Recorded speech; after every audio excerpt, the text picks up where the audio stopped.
My name's Sarah, and if you told me 5 years ago that I'd be in the middle of a tech startup whirlwind with Alex, of all people, I'd have laughed in your face. Alex and I met in college, in one of those highfalutin business courses where everyone thinks they're the next big thing. From the get-go, Alex and I were at each other's throats, competing for grades, internships, you name it. Think you can beat my presentation, Sarah? Alex would tease, leaning against the classroom door with that annoying smirk. Watch me, Alex. I'm not just going to beat it, I'm going to make you wish you never stepped up. I'd fire back, my words a mix of jest and determination. That was our thing, always pushing each other to be better, but never admitting it was actually helpful. It wasn't until a group project forced us to work together that things shifted. We found our rhythm, a balance between his bold ideas and my attention to detail. One night, while cramming for the project, we ended up sharing more than just notes. You know, Sarah, I always thought you were just a pain in my ass. But you're actually kinda brilliant, Alex confessed, his guard down for once, as we sat amidst a sea of papers and empty coffee cups. Kinda brilliant? Please, I'm the best thing that's happened to this project. But yeah, you're not too shabby yourself, Alex, I said, the words feeling foreign but honest. That project was a turning point. Our bickering turned into brainstorming sessions, and before we knew it, we were more than just competitors or even friends. We were in love, talking about futures and dreams in a way neither of us had dared before. One evening, just as the sun was setting, casting a golden glow over the campus, Alex turned to me with an idea. What if we don't just dream about making something of ourselves? What if we actually do it? Together? You mean, start a company? You and me? I asked, the idea sounding crazy but thrilling. Yeah, why not? We make a good team, Sarah. We could make this work, Alex said, his eyes alight with the kind of passion I'd come to admire. I couldn't help but laugh, the sound echoing in the emptying quad. All right, Mr. Big Shot. But if we're doing this, we're doing it my way. No half-assing it. Deal. But I'm the director, Alex quickly added, that familiar smirk returning. Fine, Mr. Director. But remember, behind every great man is a woman rolling her eyes, I quipped, our laughter mingling with the promises of the future. Fast forward to graduation, and we were married. Not just to each other, but to our dream. We poured everything we had into our startup. Alex took the title of director, wearing it like a crown. Part of me found it endearing, his childlike excitement at being able to call himself a director. I knew the title meant the world to him, not for the power it held, but for the status he thought it brought. Our little company started to grow, our dreams slowly turning into reality. It was hard work, longer hours than either of us could have imagined, but we were doing it. Together. Our little startup was like a newborn, demanding all our time and attention. Alex and I were in it elbow deep, trying to juggle a million things at once. It was during this chaotic dance of meetings, coding sessions, and endless coffee runs that Emily walked into our lives. We hired her on the spot. It wasn't just her confidence, it was her energy. She was like a live wire, ready to electrify our startup and push it into the spotlight. And that's exactly what she did. Emily wasn't just good at her job, she was phenomenal. Her campaigns were creative, edgy, and exactly what we needed. But it wasn't just her work that stood out, it was her personality. She was funny, quick-witted, and fit right into the little family we were building at the company. It was easy with Emily. She had this way of making everyone feel at ease, a magnetic personality that drew you in. But there were moments when I caught a glimpse of something else, a sort of loneliness that she masked with her humor. One day, while we were brainstorming in the office, I decided to broach the subject. Emily, how come someone as awesome as you is still single? Not prying, just curious.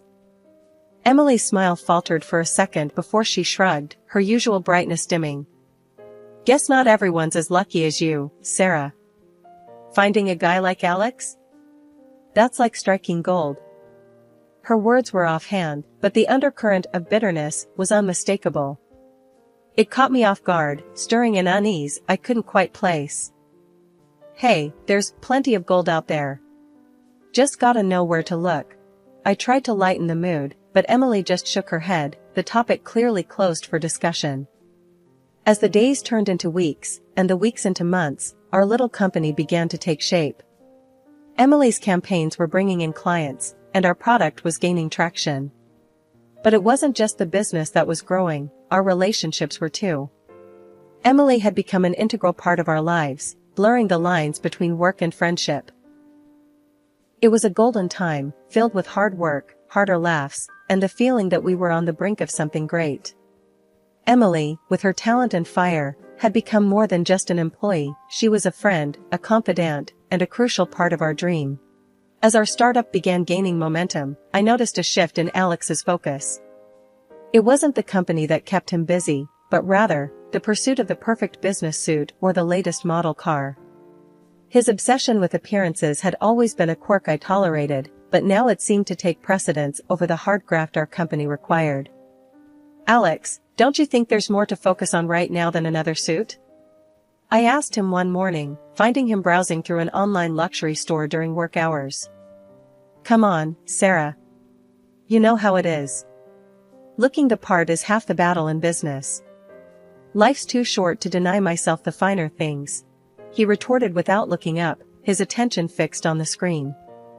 I shook my head, exasperated. Sure, but maybe the other half of the battle is actually running the business? You know, the one we're trying to build here? He finally glanced up, offering a half-smile that was meant to disarm. Relax, Sarah. Everything's under control. A director needs to look sharp. It's good for morale. His nonchalance irked me, but I decided to let it go. There were bigger battles to fight, especially with the unsettling rumors that had begun to circulate around the office.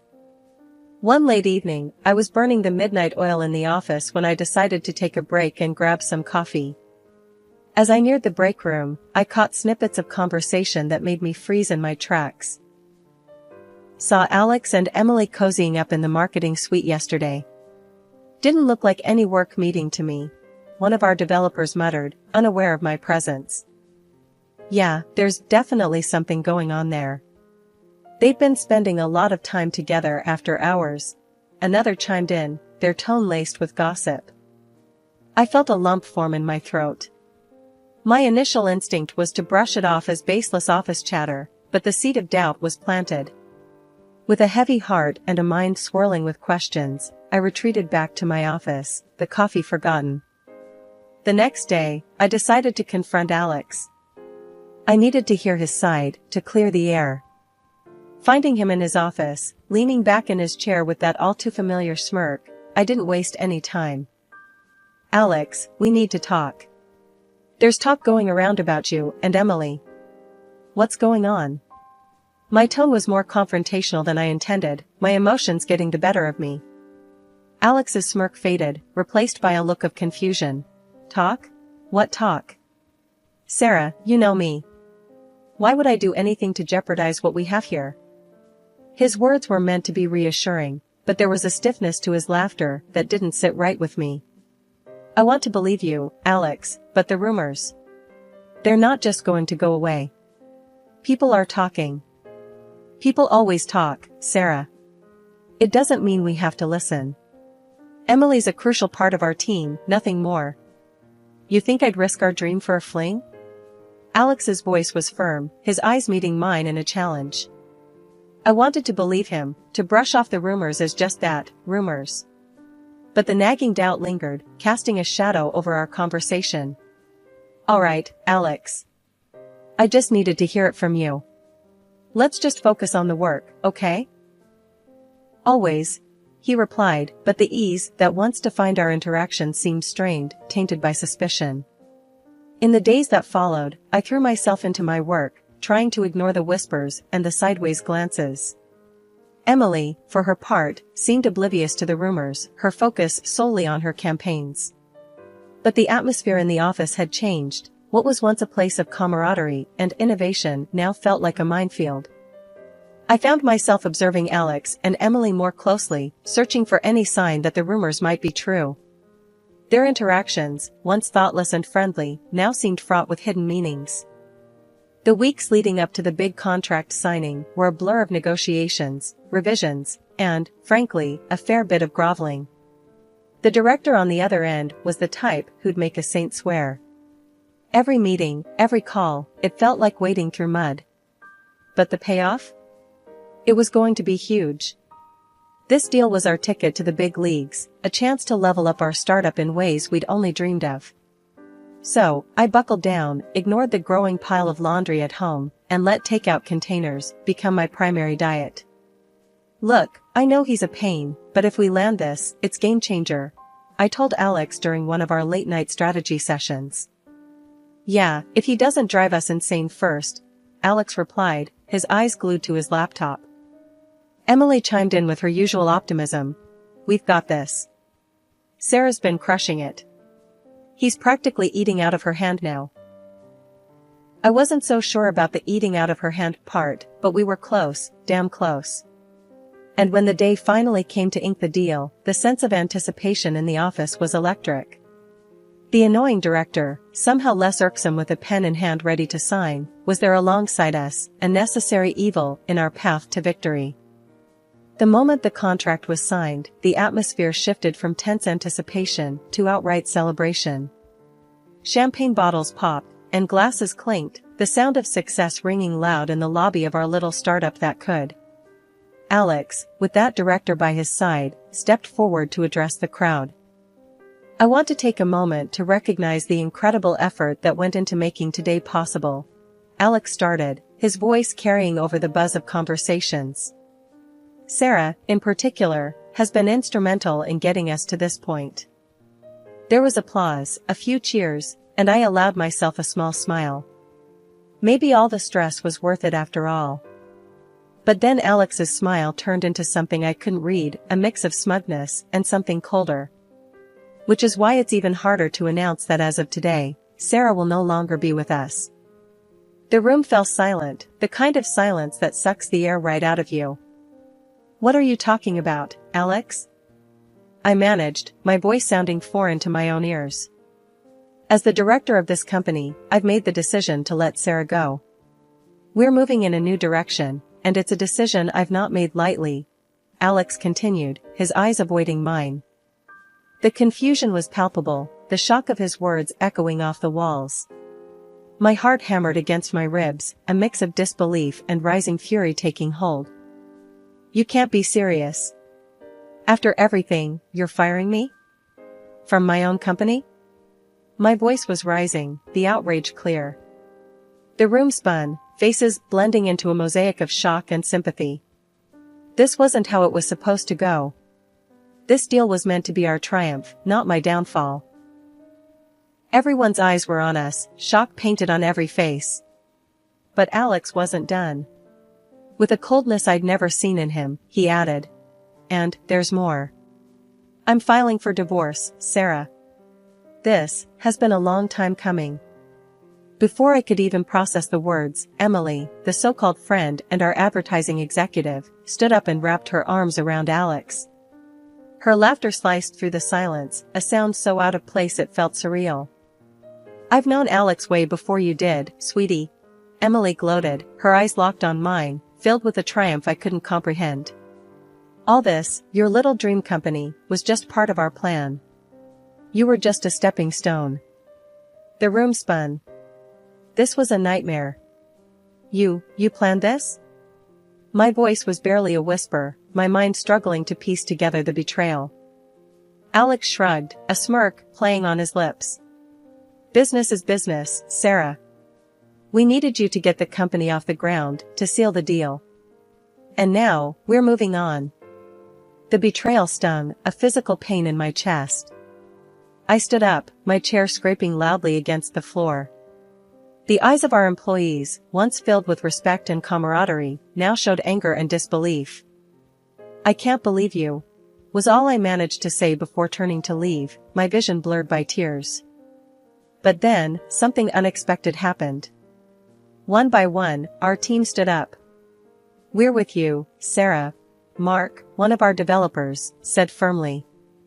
"We don't want any part of this betrayal." "Yeah, count us out," another joined in. "We signed up to work with you, not them." Their words, their solidarity, gave me strength. I wasn't alone. As we all walked out together, Alex's voice echoed in the now empty lobby, calling out in a futile attempt to make them stay. In the end, it was just Alex and Emily left standing in the lobby of the company I built. Their victory was hollow, their future uncertain. We gathered in my small living room, a makeshift war room, surrounded by whiteboards and laptops. The air was thick with the smell of coffee and the buzz of ideas bouncing off the walls. "Okay, team, we're at square one again, but that's not going to stop us," I started, my voice firm, trying to project confidence I was still mustering up. "We've got the talent, the drive, and most importantly, we've got each other." Mark, ever the pragmatist, was the first to speak up. "Right, we've got heart, but we also need a solid plan.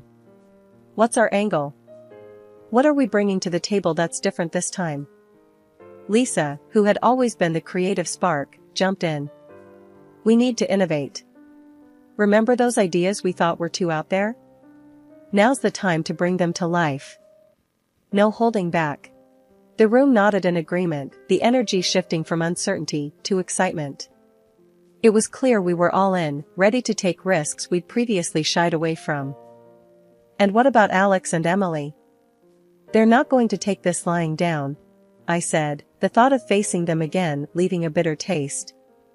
"We focus on us, not them," Mark said firmly. "We build something so good they won't be able to touch us. Let them play their games. We're here to win." The room erupted into a chorus of agreement, the resolve in each voice stronger than any doubt or fear. "We need a name," Lisa suddenly said, a smile spreading across her face. "Something that tells the world we're not just back, but better than ever." The suggestions started flying, some ridiculous, some brilliant, but all of them infused with the hope and camaraderie that had brought us together in my living room. After hours of debate, brainstorming, and more cups of coffee than I could count, we landed on a name that felt right. It was bold, it was fresh, and it perfectly captured the essence of our new beginning. Phoenix.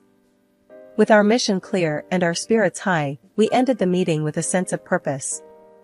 The road ahead was uncertain, but for the first time since the betrayal, I felt like we were on the right path. As everyone packed up their things, Mark lingered behind, a thoughtful look on his face. "You know, Sarah, what Alex did, it's going to make our victory that much sweeter. We're going to show him what he lost. We're going to show everyone." His words were the reassurance I needed. Yes, we had been knocked down, but we were far from out. This wasn't just about revenge, it was about proving to ourselves that we could rise from the ashes, stronger and more united than ever. After filing for divorce, I felt a weight lift off my shoulders, the kind you don't realize you're carrying until it's gone. My newfound freedom was intoxicating, a fresh start I hadn't known I desperately needed. Then, out of the blue, Alex called, his voice dripping with urgency and desperation. He wanted to meet, and despite every instinct telling me it was a bad idea, curiosity won over. We agreed to meet at a rundown diner on the outskirts of town, a place so nondescript it felt like a metaphor for our failed marriage. Alex was already there when I arrived, looking like a shadow of the man I once knew, with Emily, the cause of all this drama, clinging to his arm like a designer handbag. "Sarah, thank you for coming," Alex began, trying to muster a semblance of dignity. We're in a bit of a bind." Emily, her eyes swollen from what I assumed were tears, chimed in with a sniffle. "The deal, Sarah, the big deal we were all so happy about, it's gone. Cancelled." I couldn't help it, laughter bubbled up from within me, echoing off the dingy diner walls. "Oh, let me guess, the contract that anyone could cancel within 14 days? That one?" I managed between fits of laughter. Their faces were a mix of shock and embarrassment. "How did you?" Alex stammered, unable to finish. The director, the one you found so annoying?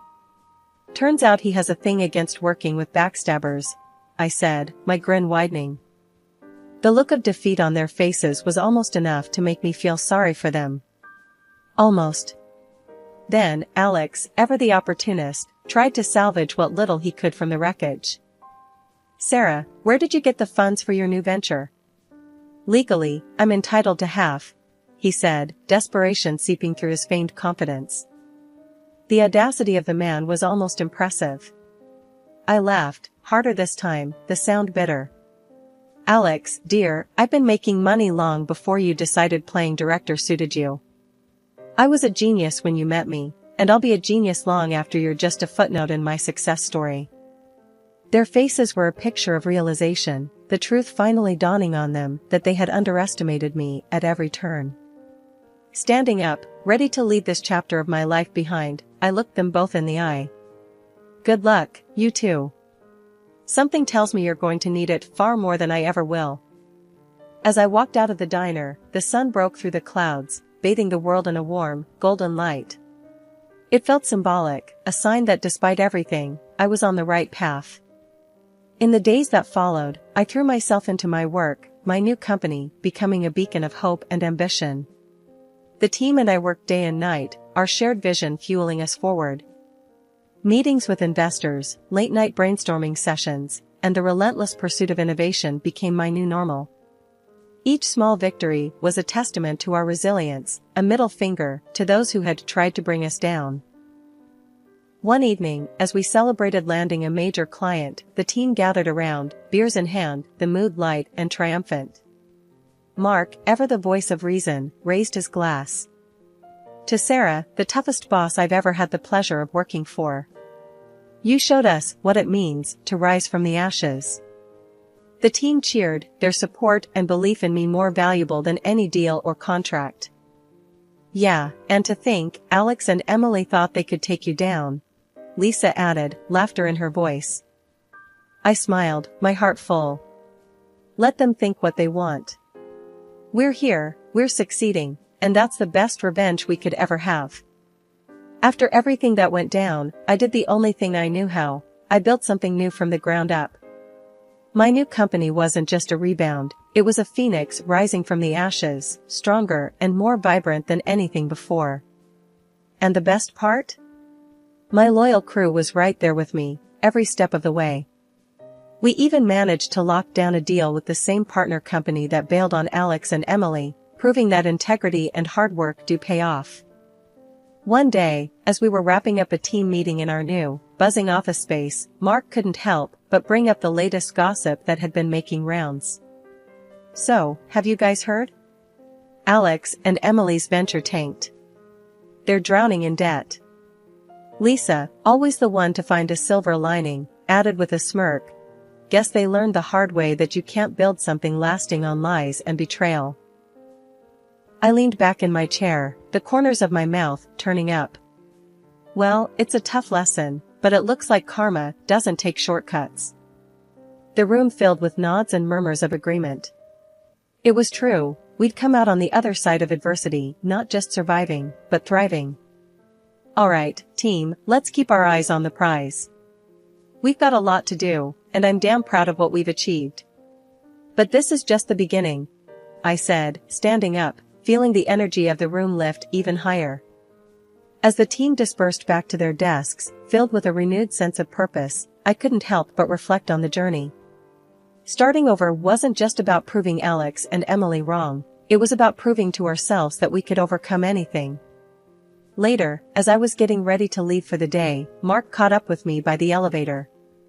You know, Sarah, seeing Alex and Emily's downfall doesn't give me as much satisfaction as seeing what we've built here. This is real success. I smiled, looking back at the office where our team was hard at work, laughter and light filling the space. You're right, Mark. This is what success looks like. Not the failure of others, but the triumph of our own spirit. Stepping into the elevator, I hit the button for the ground floor. As the doors closed, I felt a sense of accomplishment wash over me. My new company was more than just a business, It was a testament to resilience, to the power of starting over, no matter the odds. And as for Alex and Emily? Well, their fate was a stark reminder that shortcuts and deceit never lead to lasting success. The real victory was here, in the hard work, the late nights, and the unbreakable bond of a team that had weathered the storm together.